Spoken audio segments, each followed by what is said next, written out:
Bismillahirrahmanirrahim. Alhamdulillahirabbil alamin. Allahumma shalli wa sallim ala rasulika sayyidina Muhammadin.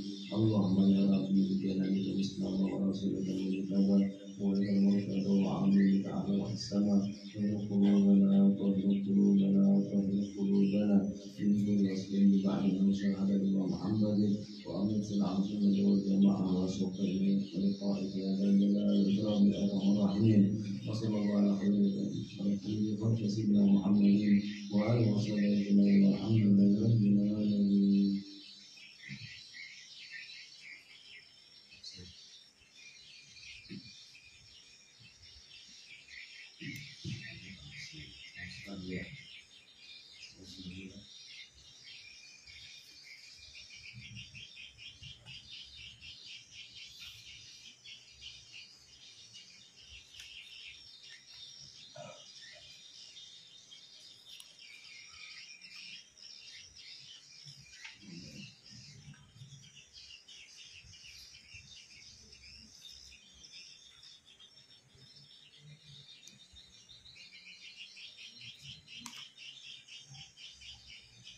Al-Fatihah.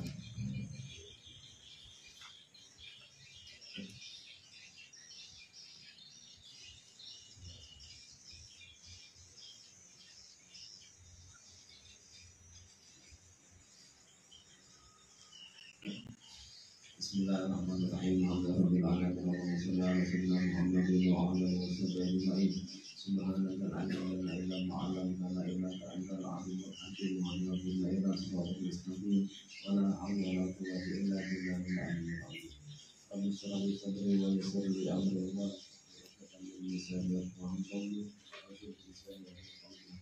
Muhammadin sallallahu alaihi wasallam.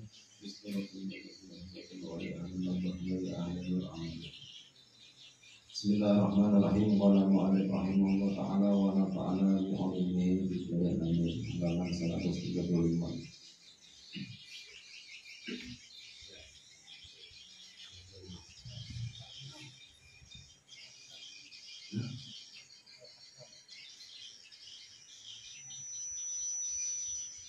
Dia 536 sudah 4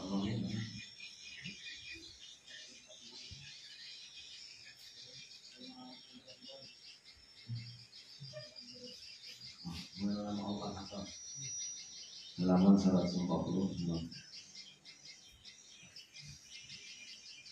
Bismillahirrahmanirrahim. Qala mu'allif rahimahullah ta'ala wa nafa'ana bi 'ilmihi bi jami'i. Ma'rifat kepada Allah Ta'ala, mengenal nama Allah Al-Hakam. Ada asma itu ada namanya Al-Hakam. Al-Hakam adalah nama Allah Ta'ala yang ke-29. Al-Hakam artinya yang menghukumkan. Kan ada Al-Hakim, ada Hakam. Ada orang nama Abdul Hakim, ada Abdul Hakam. Kalau Hakam ini ada yang menghukumkan atau yang memutuskan dan yang membuat hukum. Dia yang memutuskan hukum karena dia yang membuat hukum itu sendiri. Dia juga yang menghukumkan atau undang-undang. Dan dalam kata lain dialah Allah Ta'ala dengan namanya Al-Hakam yang menetapkan segala sesuatu.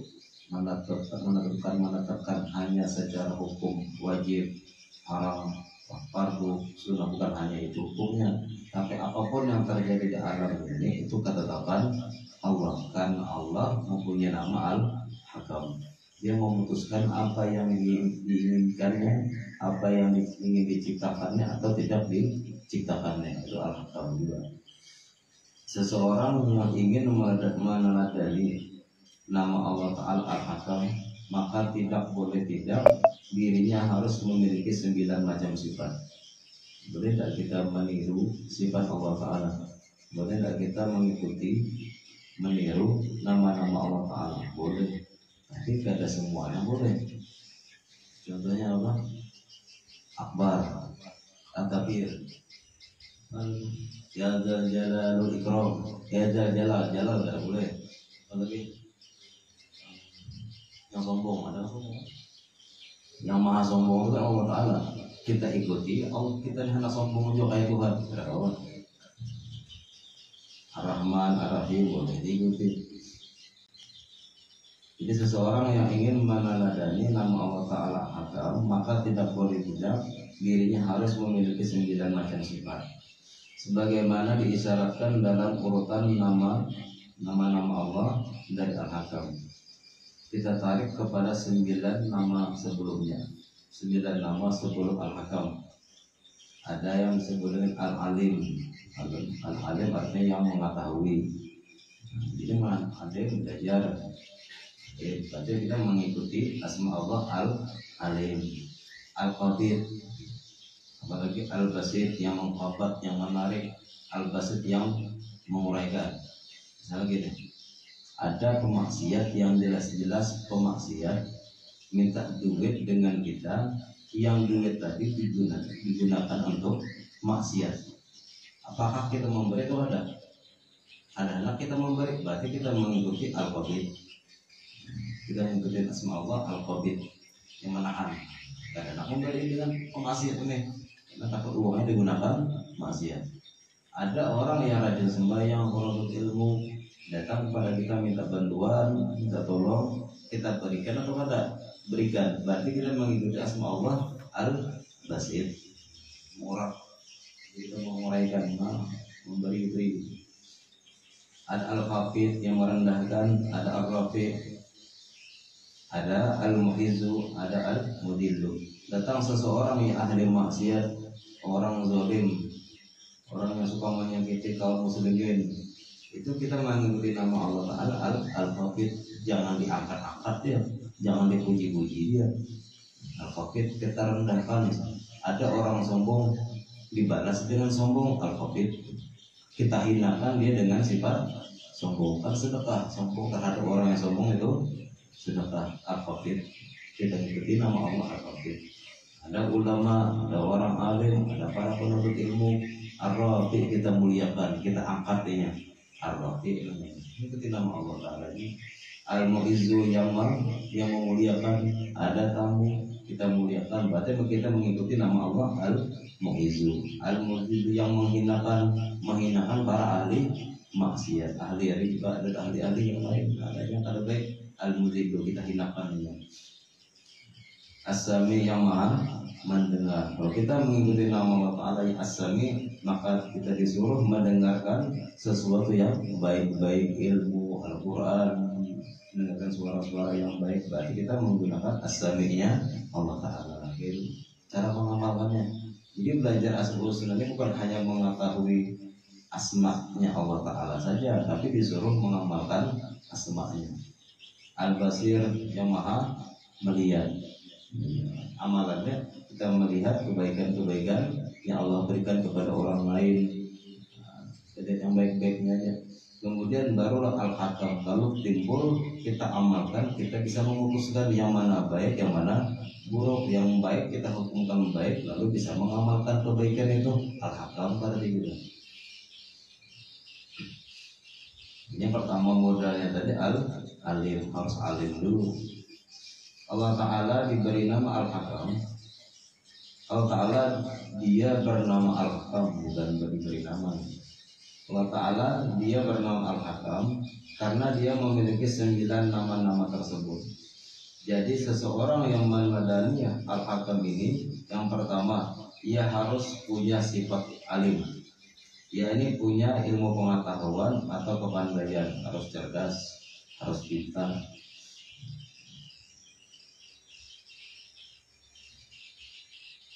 Orang pintar belum tentu baik, tapi orang yang baik jelas orang yang pintar.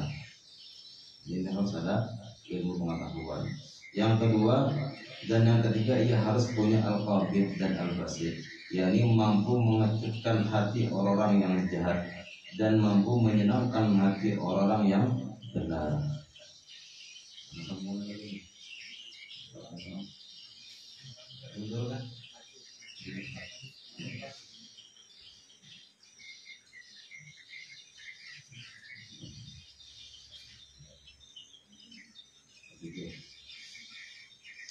Yang keempat dan yang kelima, ia harus punya Al-Khafid dan Al-Rafi, yakni mampu merendahkan orang yang salah dan meninggikan orang yang benar. Yang yang mana benar kita tinggikan, yang salah kita rendahkan, yang berarti. Lalu yang keenam dan yang ketujuh, ia juga harus punya al-mu'izzu dan al-mudillu, yakni punya kemampuan memuliakan yang benar dan menghinakan yang salah. Yang kedelapan dan yang kesembilan dari sifat-sifat yang harus dimiliki oleh orang yang meneladani al-hakam, yaitu as-sami' dan al-basir, yakni ia harus mempunyai pendengaran dan penglihatan, pendengaran yang baik dan penglihatan yang baik.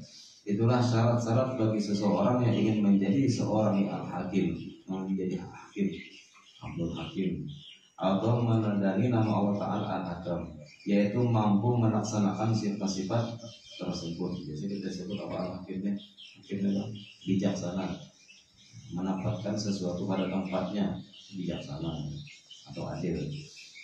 Dengan al-hakam, Allah Ta'ala menghukumkan dan memutuskan segala sesuatu dari makhluknya. Dan hakam serta keputusan Allah Ta'ala lebih tinggi juga lebih mulia dari segala sesuatu. Tidak ada lagi istilahnya kita mengomentari apa yang sudah Allah hukumkan. Kita contohnya hukum-hukum fikihnya, apa yang mana yang fardu, yang mana yang wajib. Tak ada lagi komentar kenapa sembahyang harus diwajibkan, kenapa zuhur harus 4 rakaat, kenapa ada 2 rakaat aja kayak subuh.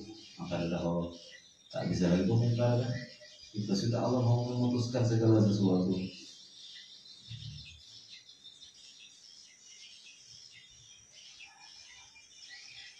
Tidak ada di dunia ini yang terkecuali dari ketentuan hukum-hukum dan ketetapan Allah Ta'ala. Juga urusan dosa dan pahala. Urusan dosa dan pahala ada milik Allah. Urusan Tuhan, karena Allah akan menilai misalnya. Setiap kita melaksanakan ibadah pasti dapat pahala, tak bisa. Yang menilai dapat pahala tidaknya itu urusan Tuhan, karena pahala dan dosa itu milik Allah yang menentukan. Cuman biasanya yang mengerjakan pahala dapat, mengerjakan ibadah dapat pahala, mengerjakan dosa dapat, mengerjakan maksiat dapat dosa. Itu ketentuan syariahnya, ketentuan zahirnya aja. Siapa yang sembahyang dapat pahala, yang meninggalkan sembahyang dapat dosa. Itu hukum syariah, hukum syarak. Tapi yang menentukan seseorang yang beribadah tadi pasti dapat pahala itu siapa? Allah Ta'ala. Ketentuan Allah Ta'ala yang punya. Berarti kalau ketentuan itu milik Allah Ta'ala, kita taunya ibadah aja. Karena ada urusan kita harus memikirkan pahala. Ada urusan karena pahala tadi pemberian Allah. Kita pikirkan harus pahala dapat. Yang kita pikirkan Allah senang dengan ibadah yang kita lakukan, karena pahala itu adalah pemberian Allah. Itu maksudnya makanya orang kafir itu kadang memikirkan pahala lagi ya. Yang dipikirkannya tugasnya ibadah yang mana wajib dikerjakan, yang mana haram ditinggalkan, yang sunnah diusahakan mengerjakan. Urusan pahala itu urusan Tuhan. Orang maksiat pastilah dia dapat dosa. Nah, maksiat pasti dia dapat dosa. Dosa itu ditentukan atau dosa itu diberikan ketika maksiat, ketika itu mau kada mau pasti dapat. Kalau orang ibadah itu bedanya ibadah mau gitu juga misalnya ibadah itu ditentukan dapat pahala kadanya ketika ini ibadah kada mau pahala itu didapat setelah ibadah. Itu harapan aja lagi. Contoh gini lah, ada 3 orang yang sembahyang, si A, si B, si C. Si A ini sembahyang khusyuk dari takbir sampai assalamualaikum, ada yang dipikirkan kecuali apa yang dia baca. Di hati mengikut apa yang dia baca. Gerakan ruku di hati sadar dia ruku, tidak sadar dia tidak, sampai ya salam kada ada mikirkan dunia. Berarti khusyuk. Yang kedua, kadang khusyuk, kadang-kadang khusyuk, kadang-kadang. Yang ketiga, kadang khusyuk sama sekali. Nah kalau dipikir gitu dapat pahala siapa? Pasti yang pertama, ketika khusyuknya dapat pahala. Tapi yang ketiga yang sisi itu dapat pahala. Kada dapat sama sekali. Saya tadi dapat pahala karena kada khusyuk. Sah menurut syariat ya sembahyang, tapi diterimanya urusan Allah, bisa kada diterima karena tidak khusyuk. Jadi pahala itu ditentukan ketika seseorang mengerjakan ibadah. Dosa itu ditentukan atau diberikan ketika seseorang mengerjakan maksiat. Tapi setelah ibadah yang khusyuk tadi, setelah yang khusyuk tadi ibadah, lalu timbul riya, timbul bangga dengan kekhusyukannya, hilang oleh pahalanya, hilang. Lalu yang kadar khusyuk tadi, sudah assalamualaikum, sadar itu tadi kadar khusyuk, istighfarnya, merasa menyesal dengan sembahyang kadar khusyuk, bisa diterima sembahyang. Itu rahasia pahala.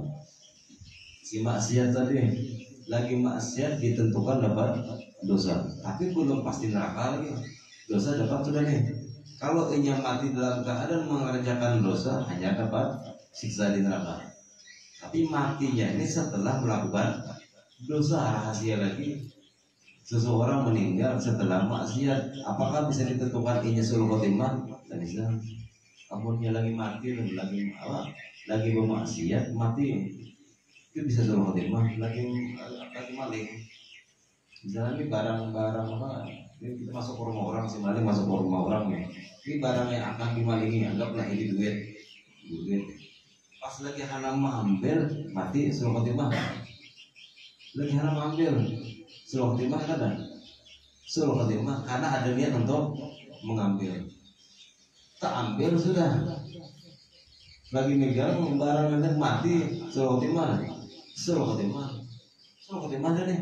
Jadi sama-sama sul khotimah. Tapi setelah dihabiskan nih barangnya tadi, barangnya sudah dibelanjakan macam-macam, dibutuhkan, ada niat untuk mengembalikan duit yang pernah diambil, yang mati dalam keadaan husnul khotimah. Rahasia. Kita tidak tahu, kita menetapkan seseorang itu setiap maksiat pasti dapat dosa ketika maksiat itu juga. Setelah maksiat ia tobat, hilang dosanya.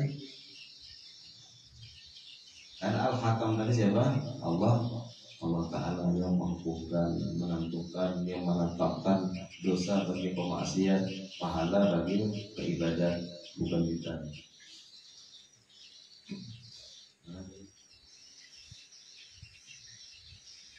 Juga urusan dosa dan pahala.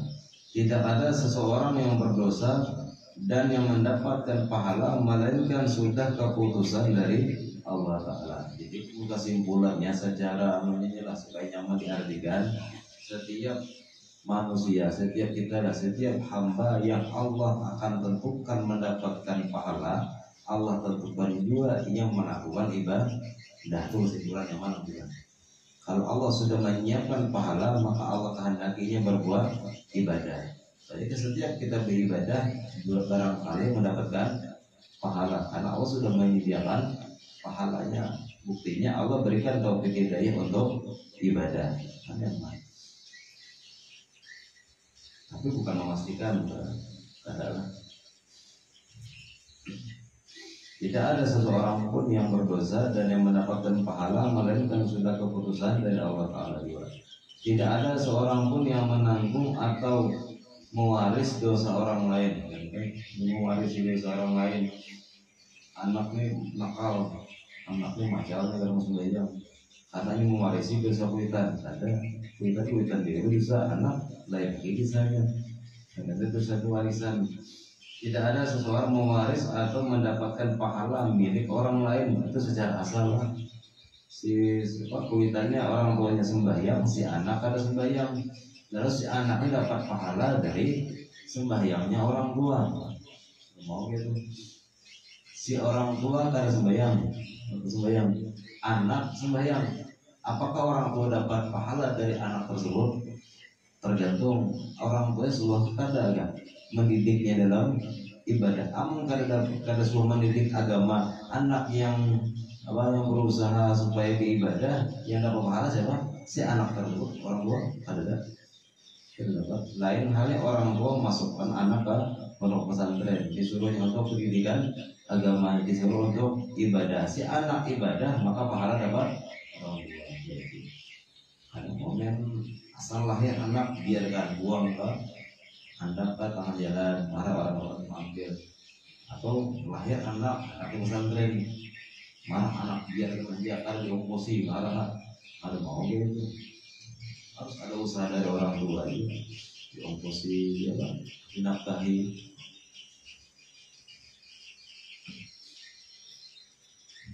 Kayak anak yang dibuang, yang hasil zina, ada anak-anak yang dalam kotak kan ada kan anak-anak yang ditinggalkan, yang buang-buang aja anak. Harusnya anaknya tadi dipungut oleh seorang kiai atau seorang ulama, dididiknya jadi ulama, ada pahala ya yang kuitannya yang membuang tadi.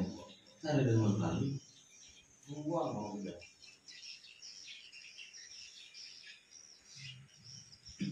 mati si kuitan tadi, lalu kita kirimkan pahala lagi kuitan belum tahu lagi karenanya ada niat sudah membuang bukan niat membuang lagi, memang sudah dibuang juga ya.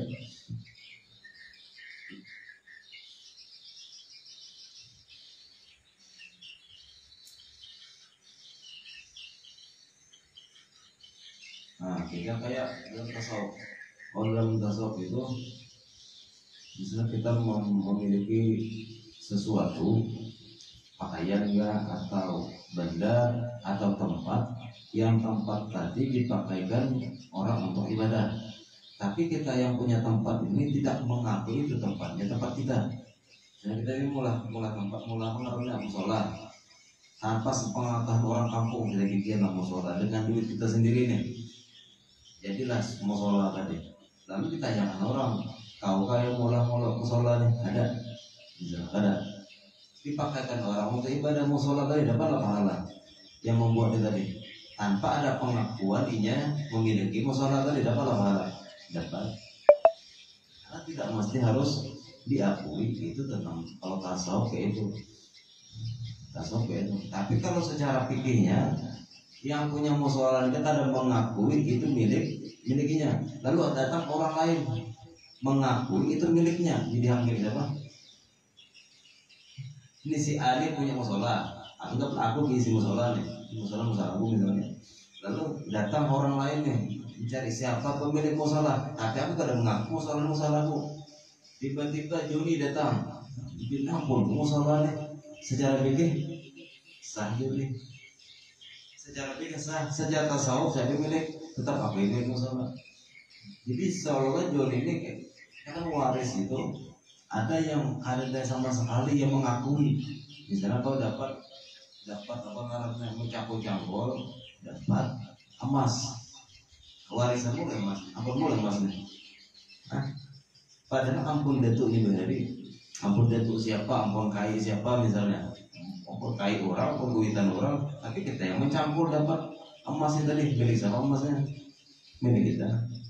Sejarah fikih gitu, sejarah tasawuf milik yang siapa yang punya emas asal, mama di antara tasawuf dan fikihnya ramilnya seolah ada perbedaan. Secara fikih harus nampak memang itu yang punya, yang tidak mengakui ini tidak ada masalah lagi. Tapi siapa yang mengakui itu yang punya, walaupun buat, tapi secara syar'i diakui itu milik si Joni itu. Tasawuf ada masalah, kita kada mengakui punya kita ada masalah. Yang lebih parahnya lagi, nama yang memiliki, yang kita yang memiliki musola, kita juga yang menamakan musola dengan nama kita. Lebih parah lagi, musola ini bernama misalnya kemas misalnya, yang punya kemas itu nampak riaknya, maka boleh makruh hukumnya kita menamakan tempat ibadah dengan nama kita sendiri, itu makruh.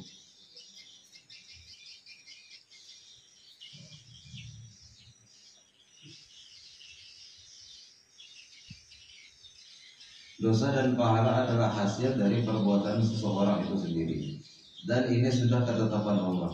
Firman Allah Ta'ala, wa anna laisa lil insani illa ma sa'a. Artinya, dan tidak bagi seorang manusia pun dari amalnya kecuali yang telah dia perbuatnya, Ini maksudnya apa yang diusahakannya itu yang dia dapatkan. Dari hadis tentang apa? Dalam yang beramal jariah ini di antara 3 yang bermanfaat, doa anak yang soleh itu lagi ada istilahnya. Jikalau kita mencintai orang-orang yang berbuat kebaikan dan mendapatkan pahala, maka itu pun juga hasil dari usahanya sendiri. atau kita suka kepada orang yang berbuat zalim dan ridho dengan kezalimannya, dan kita mendapatkan dosa. Kita senang dengan orang yang pemaksiat, kita sama pada pemaksiat, walaupun kita tidak mengerjakan maksiat yang orang yang kita senangi. Melihat orang lain main apa karena main judi loh, main ML, senang banget kalau main ML. Berarti aku main ML juga. Nggak orang main judi senang, padahal kita kadang main judi sama perserikat, berarti kita main judi juga. Dia kadang boleh senang dengan kemaksiatan karena kita termasuk pelaku maksiat, dan kita mendapatkan dosa. Itu pun jika hasil dari usahanya bukan pahala dan dosa orang yang berpindah kepadanya. Beda dengan masalah ghibah. Ghibah kita ini habis sembahyang isya nih, habis sembahyang isya. Imbas sembahyang isya kita menyambati si A menggibah seseorang misalnya. Nah pahala isya tadi dikirim kepada yang kita gibah gitu. Sah isya kita tapi pahalanya dikirim ke orang yang kita gibah. Artinya apabila seseorang berbuat atau menanam, maka ia sendiri yang akan menuainya. Kalaupun ada yang mendapatkan pahala tanpa ada seseorang itu memperbuat kebaikan, seperti orang yang digibah atau digunjing, ia akan mendapatkan pahala orang yang menggibahnya. Walaupun ini bukan hasil dari perbuatannya, tetapi ada sebab, yaitu ia dizalimi oleh si penggibah. Itu percuma kita menyamai pemerintahan, percuma juga. Anak turun ke jalan sekarang ke Jakarta, daripada menghina-hina pemerintah, bagus doakan pemerintah.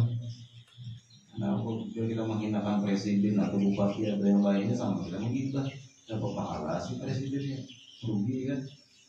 Sudah kita nih ngambil usaha, duit kita tadi aja menggibah presiden yang